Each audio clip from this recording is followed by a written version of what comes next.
بالله من الشيطان الرجيم. بسم الله الرحمن الرحيم.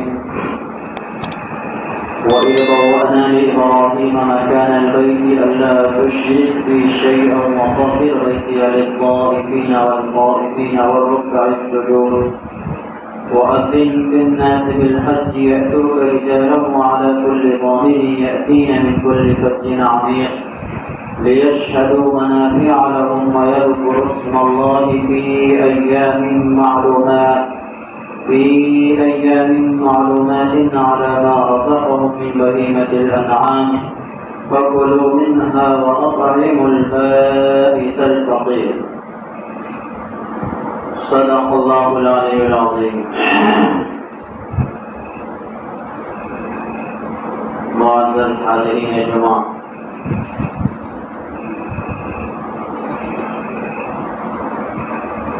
یہ جو مہینہ چل رہا ہے، اس مہینے میں عام طور پر حجاج کرام کی روانگی ہو رہی ہے، اور جو وقت آگے آتا رہے گا تو روانگی میں تیزی آتی رہے گی، کیونکہ یہ حج کا موسم چل رہا ہے اور حج سال میں ایک مرتبہ یہ موسم آتا ہے، اور علی الاطلاق اللہ تبارک و تعالی نے ہر شخص پر حج فرض بھی نہیں کیا، بلکہ حج کو فرض کرنے کے لیے کچھ شرائط ہیں، چونکہ حج کے اندر دونوں عبادتیں جمع ہو جاتی ہیں، بدنی عبادت بھی اور مالی عبادت بھی۔ جو ہم عبادت اللہ تبارک و تعالیٰ کی کرتے ہیں اس کی تین قسمیں ہوتی ہیں۔ ایک وہ عبادت ہے جو محض بدن سے تعلق رکھتی ہیں، جیسے نماز پڑھنا، روزہ رکھنا، اس کے اندر ہمارا مال کوئی خرچ نہیں ہوتا اور اس کا ہر شخص مکلف ہے۔ دنیا میں جو بھی مسلمان ہے، جو بھی ایمان والا ہے، جو بھی کلمہ گو ہے، اس کے اوپر دن اور رات میں 5 وقت کی نمازیں فرض ہے۔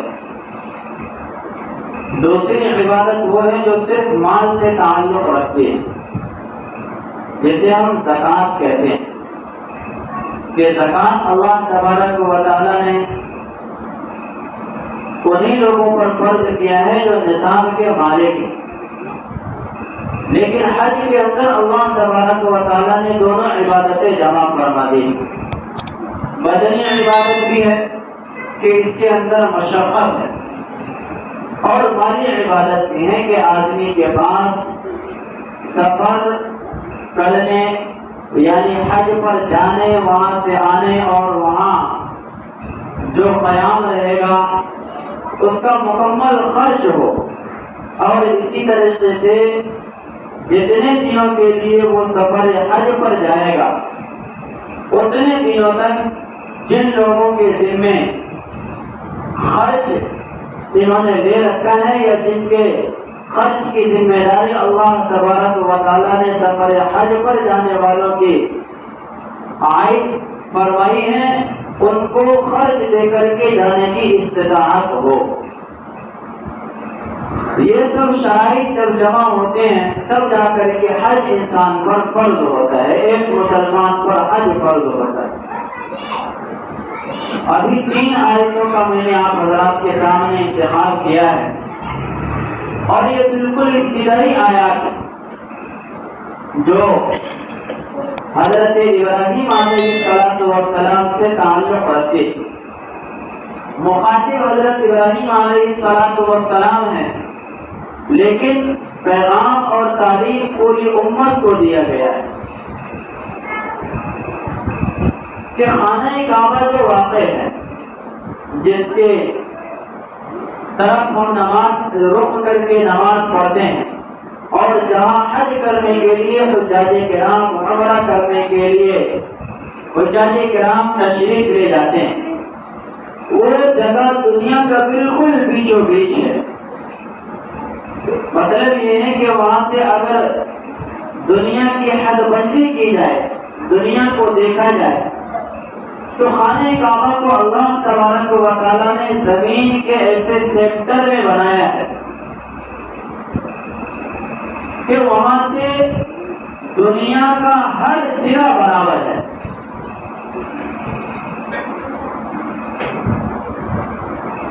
اور پھر اللہ تبارک و تعالیٰ نے زمین کی ابتدا بھی وہیں سے فرمائی۔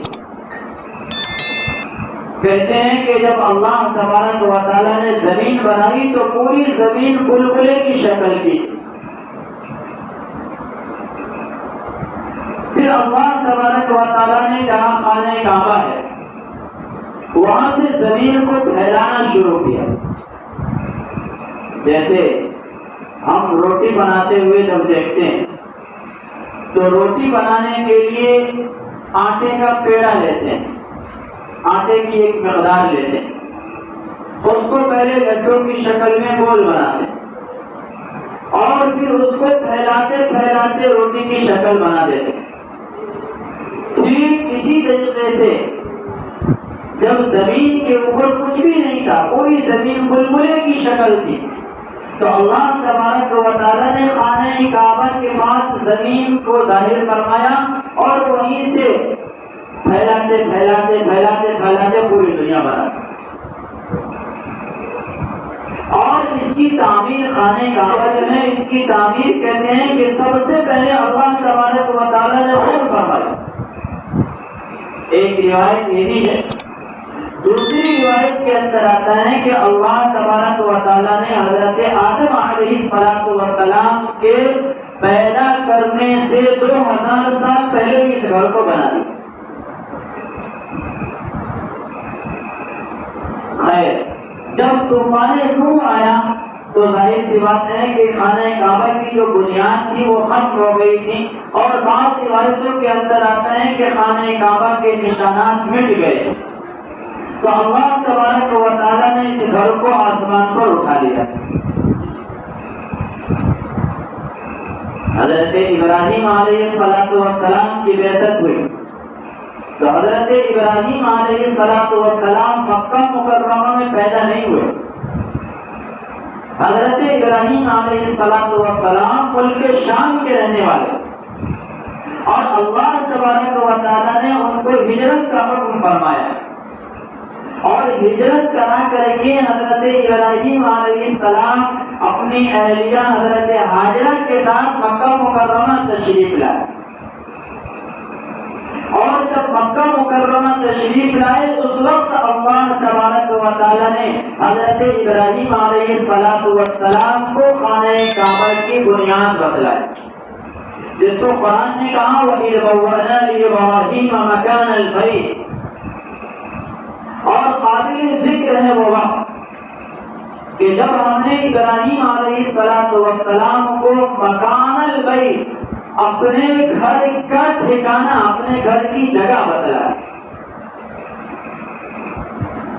حضرت ابراہیم علیہ السلام کو اللہ تبارک و تعالیٰ نے وہ جگہ بتلائی جو طوفان نوح کے زمانے میں وہ جگہ مٹ گئی تھی، برابر ہو گئی۔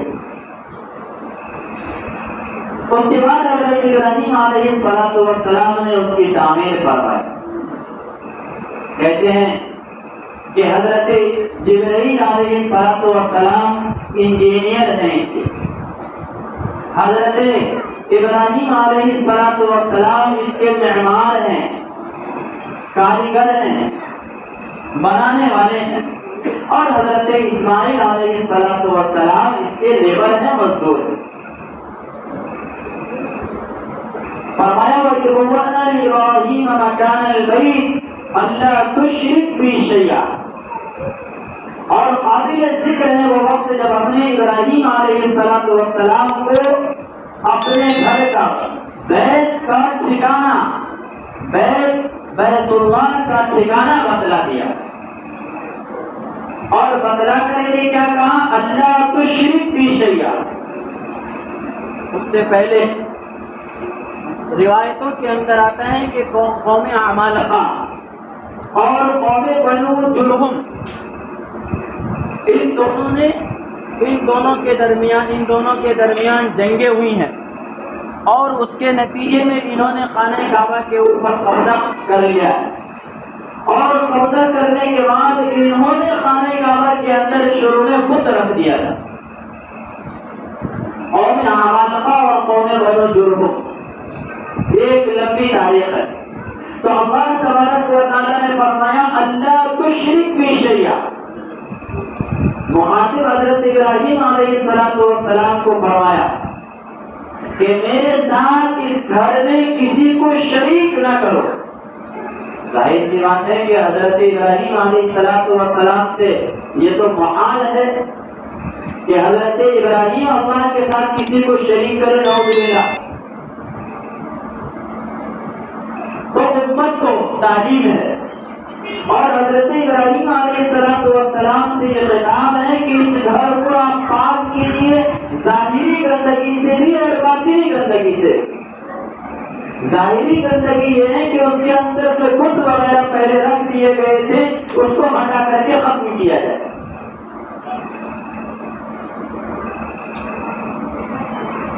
آگے فرمایا وَطَهِّرْ بَيْتِيَ لِلطَّائِفِينَ، کہ آپ میرے گھر کو پاک کیجیے طواف کرنے والوں کے لیے، قیام کرنے والوں کے لیے، رکوع کرنے والوں کے لیے، سجدہ کرنے والوں کے لیے، مطلب یہ ہے کہ عبادت کرنے والوں کے لیے۔ اور ظاہر سی بات ہے کہ جو لوگ اس کا طواف کریں گے اور جو لوگ وہاں جا کر کے عبادت کریں گے، نمازیں بھی پڑھیں گے، اور طواف دنیا کے اندر ایک ایسی عبادت ہے جو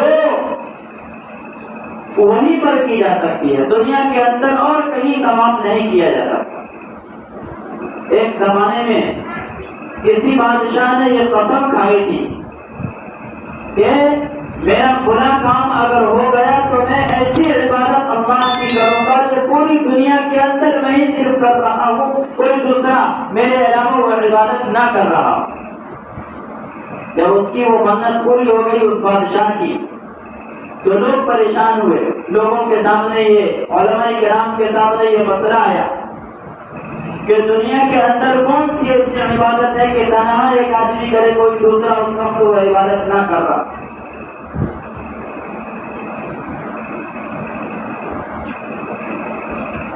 تو جب علماء کرام کی مجلس بیٹھی تو شاید کسی کے ذہن میں یہ بات نہیں آئی، نماز ہے، روزہ ہے، تلاوت ہے، نفل ہے، ذکر و اذکار ہے، ظاہر سی بات ہے کہ دنیا کے اندر اتنی آبادی ہے، اتنے مسلمان ہیں، ہر وقت کہیں نہ کہیں کوئی نماز پڑھ رہا ہوگا، کوئی عبادت تلاوت کر رہا ہوگا، کوئی نہ کوئی ذکر و اذکار میں مشغول ہوگا، 24 گھنٹہ تو مشغول ہے کوئی نہ کوئی۔ تو اس زمانے کے ایک بڑے عالم دین نے کہا کہ طواف ایک ایسی عبادت ہے کہ آدمی اگر کرے تو یہی کر سکتا ہے، اور دنیا کے اندر کوئی اگر اکیلا طواف کرے تو پوری دنیا میں وہ عبادت کرنے والا تنہا ہوگا۔ تب بادشاہ کو یہ بتلایا گیا اور بادشاہ نے تنہا طواف کیا تو اس کی مدد، اس کی قسم پوری ہوئی۔ حضرت مفتی تقی عثمانی صاحب دعوت برکاتہ عالیہ نے لکھا ہے کہ طواف کرنے کا جو مزہ ہے وہ طواف کرنے والا ہی بتلا سکتا ہے۔ مطلب طواف کرنے کے اندر جو لذت آتی ہے اور طواف کرنے کے اندر جو حلاوت اور دل کو سکون ملتا ہے، وہ ظاہر سی بات ہے کہ طواف کرنے والا ہی بتا سکتا ہے، اور ایسا طواف کرنے والا بتا سکتا ہے جس نے اپنے دل کے اوپر محنت کی۔ ظاہر سی بات ہے کہ ورنہ ایک عام آدمی کو طواف کرنا تو عام جگہوں پر جس طریقے سے چلتے ہیں اس طریقے سے چلنا پھرنا ہو گیا۔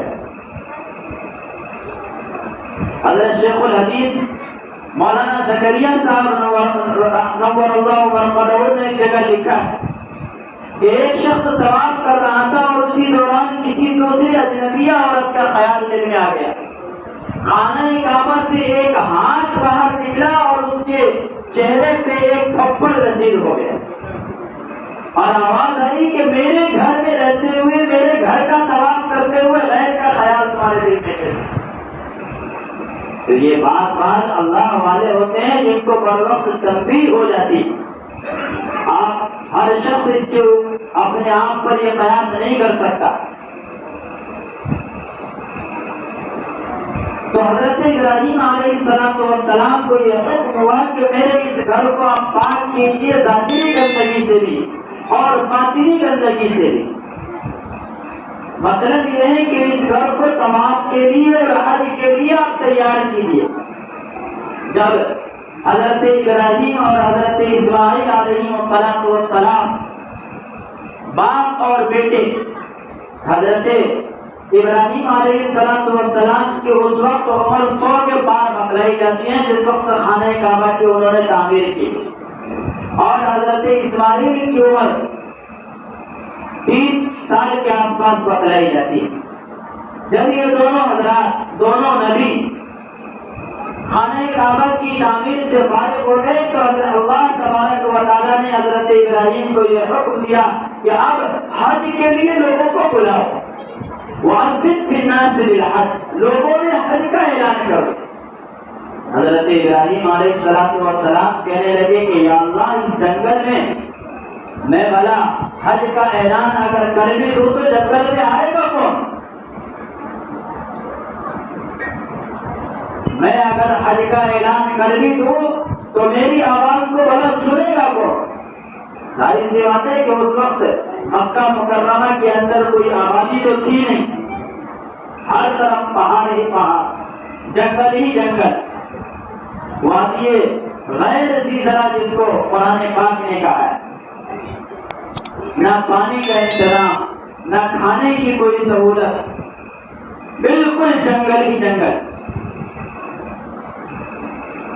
اللہ تبارک و تعالیٰ نے کہا کہ ابراہیم آواز دینا تمہارا کام ہے, اور تمہاری آواز کو قیامت تک لوگوں کے کانوں تک یا لوگوں تک پہنچانا یہ میرا کام. قرآن پاک نے نقل فرمایا وَأَذِّن فِي النَّاسِ بِالْحَجِّ, اور آپ لوگوں میں حج کا اعلان کر دیجیے. روایتوں کے اندر آتا ہے کہ حضرت ابراہیم علیہ السلام مقام ابراہیم پر چڑھ کر مقام ابراہیم پر کھڑے ہو کر, اور دوسری روایت کے اندر آتا ہے کہ جبل ابی قبیس جو ایک پہاڑ ہے وہاں پہ اس پہ کھڑے ہو کر کے, اور حضرت ابراہیم علیہ السلام نے چاروں طرف الگ الگ رخ کر کے اعلان کیا کہ لوگوں اللہ تبارک و تعالیٰ نے اپنا گھر بنا دیا ہے, اور اس گھر میں حج کرنے کے لیے تم آؤ. مشرق کی طرف رخ کر کے کہا, مغرب کی طرف رخ کر کے کہا, شمال کی طرف رخ کر کے کہا, جنوب کی طرف رخ کر کے کہا. مفسرین کرام نے اس آیت کی تفسیر میں یہ بات لکھی ہے کہ حضرت ابراہیم علیہ السلام کی وہ جو آواز تھی حج کے لیے بلانا, اس وقت جن روحوں نے لبیک ان کی آواز پہ جواباً کہا, وہ تمام کے تمام لوگ قیامت تک حج کریں گے. اللہ تبارک و تعالیٰ نے ان تمام روحوں تک ان کی آواز پہنچا دی جن کے مقدر میں اللہ تبارک و تعالیٰ نے اپنے گھر کی حاضری لکھ دی تھی. کوئی اگر حج کرنے کے لیے جاتا ہے تو اس کا مطلب یہ ہے کہ وہ جو ندائے ابراہیم آج سے ہزاروں سال پہلے حضرت ابراہیم علیہ السلام کی ہے, اسی کے جواب میں اس شخص نے لبیک اور اس کی برکت سے وہ حج کے لیے جا رہا ہے. اسی ندائے ابراہیمی کا جواب جن لوگوں تک اللہ تبارک و تعالیٰ نے آج سے ہزار سال پہلے پہنچا دیے ہیں, وہی لوگ حج کے لیے جائیں. ورنہ دنیا کے اندر آپ دیکھتے ہیں کہ ہزاروں نہیں اربوں خربوں مالدار لوگ ہیں, وہ حج کے لیے نہیں جاتے, عمرہ کے لیے نہیں جاتے, کہ وہ اللہ تبارک و تعالیٰ نے ان کے مقدر میں لکھا ہی نہیں. یہ کہیں کہ اللہ تبارک و تعالیٰ ان کو توفیق عطا نہیں فرماتے. توفیق کہتے ہیں کہ سارے اسباب کا مہیا ہو جانا. بعض لوگ جانا چاہتے ہیں، ان کے لیے نہ کوئی رکاوٹیں پیدا ہو جاتی ہیں. بعض لوگ بہت کوشش کے باوجود نہیں جا پاتے، اس دنیا سے چلے جاتے ہیں. مرنے کے بعد ان کے اہل ویال حج بدل کرواتے ہیں. تو جن لوگوں کی قسمت میں جن لوگوں نے ندائے ابراہیمی کا جواب دیا تھا، وہ لوگ قیامت تک آنے والے وہ تمام لوگ اللہ کے گھر کی زیارت کے لیے جائیں گے. اللہ ہم میں سے ہر شخص کو اپنے گھر کی زیارت نصیب کرے. تو حضرت ابراہیم علیہ السلام نے آواز لگائی. اللہ تبارک و تعالیٰ نے آگے فرمایا یأتوک رجالا وعلی کل ضامر. صرف مکہ مکرمہ یا اس کے اطراف سے لوگ نہیں آئیں گے حج کرنے کے لیے. یأتوک رجالا کہ لوگ پیدل بھی حج کرنے کے لیے آئیں گے، اور دور دراز سے سفر کر کے سواری کے اوپر بھی حج کرنے کے لیے آئیں گے کہ سفر کی وجہ سے ان کی سواری دبلی ہو گئی ہو. آج آپ حج کا منظر دیکھیں، پوری دنیا سے مسلمان حج کے لیے وہاں اکٹھے ہوتے ہیں. اور حرم دیکھیں، مسجد نبوی کا منظر دیکھیں، عرفات کا میدان، مینا، یہ سارے مناظر دیکھ کر کے ہر مسلمان کے دل میں یہ رشک اور ہر مسلمان کے دل میں یہ جذبہ پیدا ہوتا ہے کاش اللہ تبارک و تعالی ہمیں بھی بلا لے. اور ہوتا ہے کہ اللہ تبارک و تعالی کے گھر کی یاد میں جو جتنا تڑپتا ہے اور اس گھر کے مشتاق، اس گھر کا اشتیاق جس کے اندر کتنا رہتا ہے، اللہ تبارک و تعالیٰ اس کو گھر کی زیارت نصیب فرما. اس کے اندر پیسے کوئی معنی نہیں رکھتے. بہت سارے اولیاء نشین اور بہت سارے ایسے لوگ جن کے پاس کوئی اسباب نہیں ہے، جن کے پاس اتنے پیسے بھی نہیں ہیں کہ وہ ٹکٹ تک لے سکے، لیکن اللہ تبارک و تعالیٰ کی گھر کی تڑپ ان کے دلوں کے اندر ہے اور ان کے اندر جذبہ ہے. نبی صلی اللہ علیہ وسلم کی محبت ان کے دل کے اندر ہے. اللہ تبارک و تعالیٰ حج یا عمرے کے اسباب ان کے لیے مہیا فرما دے. اگلی آیت کے اندر اللہ تبارک و تعالیٰ نے ابراہیم علیہ السلام کو خطاب کر کے یہی فرمایا کہ لوگ تمہارے پاس آئیں گے، پیدل بھی آئیں گے حج کرنے کے لیے اور سواری پر سوار ہو کر کے بھی آئیں گے.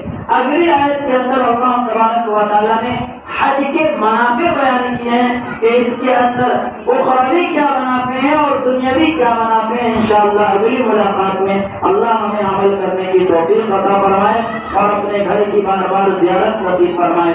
وآخر دعوانا الحمدللہ رب العالمین.